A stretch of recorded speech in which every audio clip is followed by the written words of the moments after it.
where the fight for gay rights and minority sexual rights turned into this demand, this claim that there was no such thing as biological sex. The argument for gay rights was won by saying, we're just like the rest of you. It was also won by saying, you know, we just want to live and let live. Yet the gender ideologues have done something totally different. They've said, you don't have the right to have your own say in this. We are right, and you have to agree with us. Prepare for a no-holds-barred showdown as Piers Morgan and Douglas Murray unleash their fiery wit on the circus of modern identity politics. In this blistering interview, they roast the absurdities of self-identity, questioning society's leap from reality to fantasy, schools indulging kids identifying as animals, just the opening act. Piers and Douglas tackle the chaos in women's sports and the slippery slope of self-ID laws. With razor-sharp critiques, they warn of the potential unravelling of civil rights progress. It's time to start protecting women's rights, children's innocence and scientific truth. Well, joining me now is the veteran LGBT activist and human rights campaigner Peter Tatchell, political journalist Ava Santina, and by the best-selling author and conservative commentator Douglas Murray. Well, Douglas, you're safely over there in the United States, so let me start with you before the fun starts here. This stuff reads like a joke, but it's really not funny when you get into the weeds of it. This is limitless self-identity gone bonkers. Yeah, it's the very stupid results of a very stupid ideology being rolled out by very stupid people. Basically, everything has come unstuck in recent years by the ever-expanding alphabet acronym people, where the fight for gay rights and minority sexual rights turned into this demand, this claim that there was no such thing as biological sex. As Peter Tatchell and others well know, the argument for gay rights was won by saying, we're just like the rest of you. It was also won by saying, you know, we just want to live and let live. Yet the gender ideologues have done something totally different. They've said, you don't have the right to have your own say in this.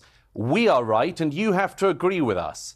They say, we're here, and instead of saying we're here, we're queer, and just get used to it, it's we're here, and as a result, biological reality doesn't exist. Well, clearly, this very, very idiotic ideology is causing havoc. Just today, Piers, there's another tape from a school in Scotland where some poor boy is having to explain to his teacher that there's only two biological sexes and that the gender woo-woo stuff is nonsense. And yet again, it's the student having to educate the teacher because the teacher has been indoctrinated into stupidity due to the gender ideologues.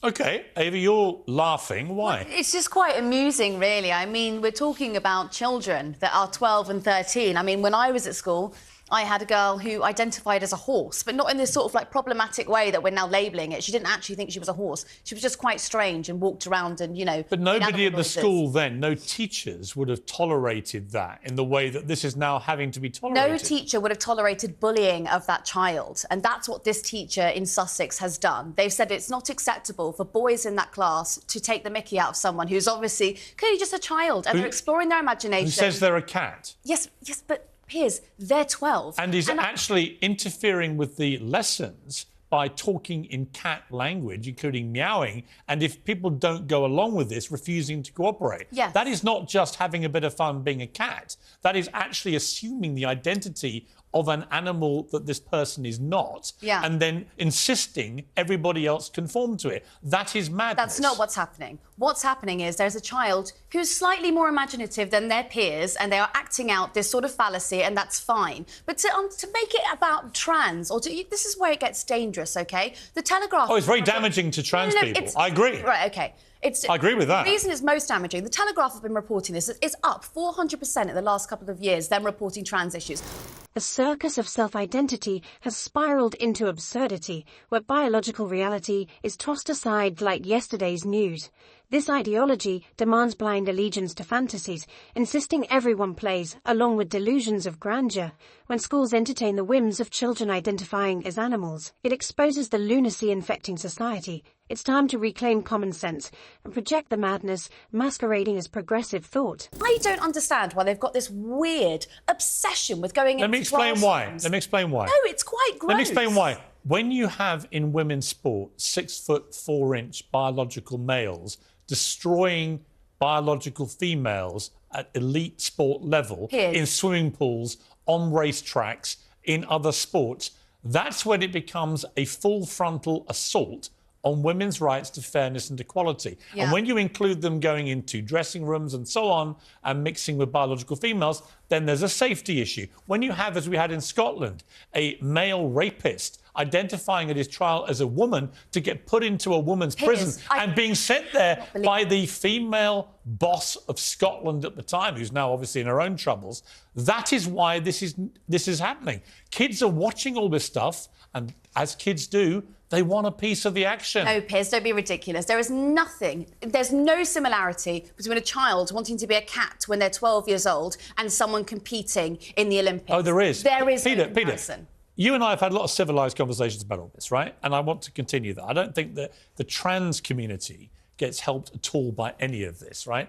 But I don't think it's the media obsessing. I think what you're seeing is, as the trans community get ever more active and populous, if you like, for want of a better phrase, and their activists get more aggressive, when they go to battle on things like women's sport, they're losing everyone and they're piling mockery onto the trans community. If we can go back to the Telegraph article. Yeah. It's quite mischievous.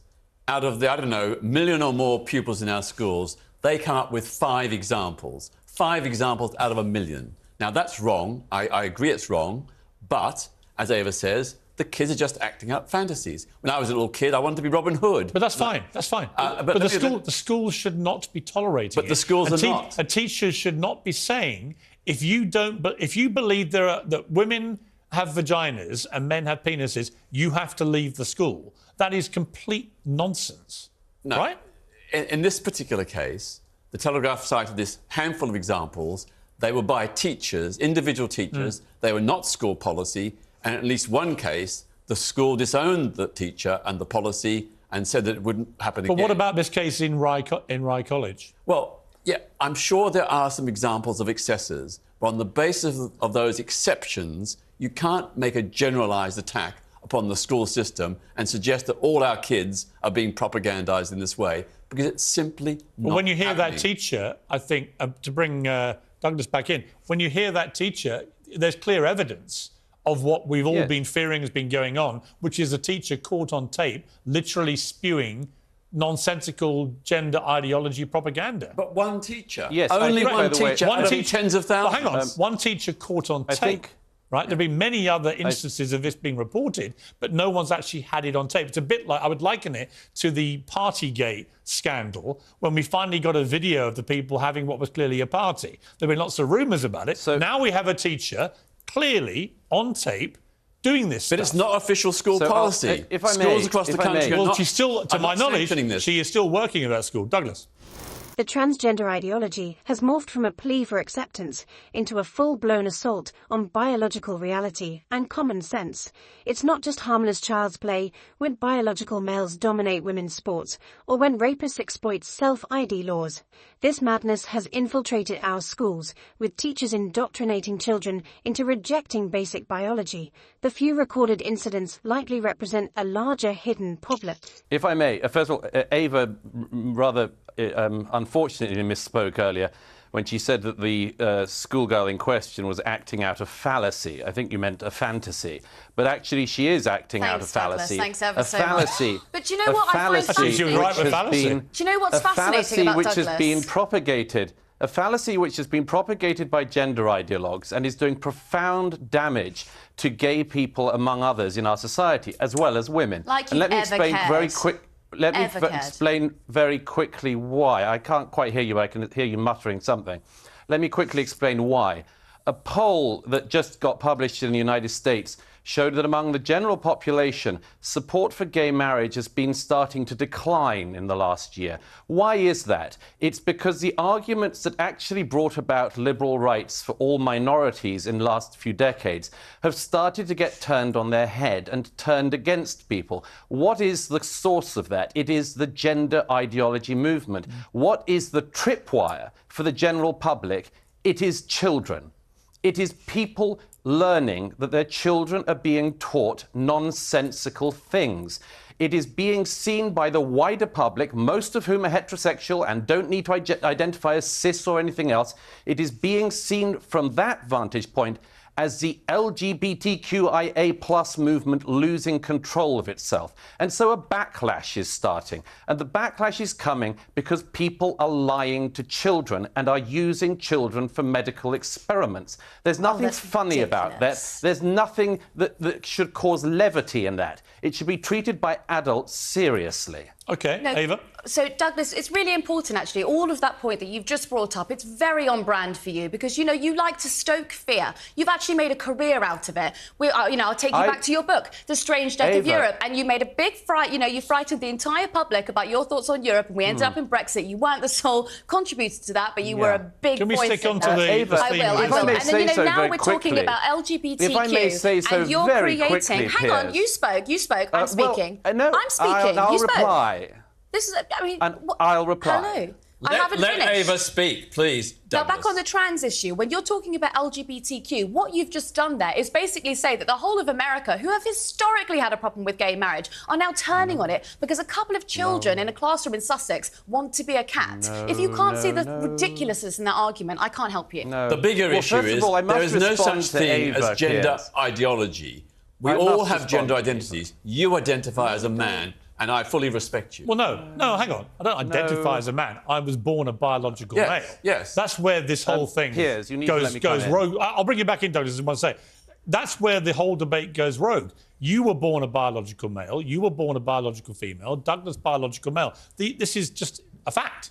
Right? No. Once you start saying there are hundreds of genders and you can identify as anything you want, you're going to end up with kids at school going, I'm a horse. And you've got to treat me like a horse. Piers, you're confusing two things. No, I'm not. Sex and gender. I'm not. I because accept they are being conflated. biological sex is one thing which I totally accept, and so do 99% of the people in the LGBT plus community.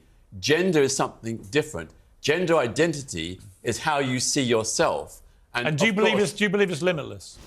The gender ideology circus has reached peak absurdity, with its ringleaders peddling the notion that biological reality is merely a social construct. This dangerous charity not only undermines women's rights and safety, but also threatens to unravel decades of progress in gay rights. By conflating childish fantasies with serious identity issues, these ideologues are turning public opinion against the very communities they claim to champion. No, I don't believe it's limited. What's the limit? Well, there is basically male and female and intersex, but there are people who have different gender identities. No, but how many genders are there? Well, there is no fixed number. So what's the limit? I don't see a particular limit. There's no limit. So when you said there's no... You said there is a limit. Now you admit there's no limit. Sorry.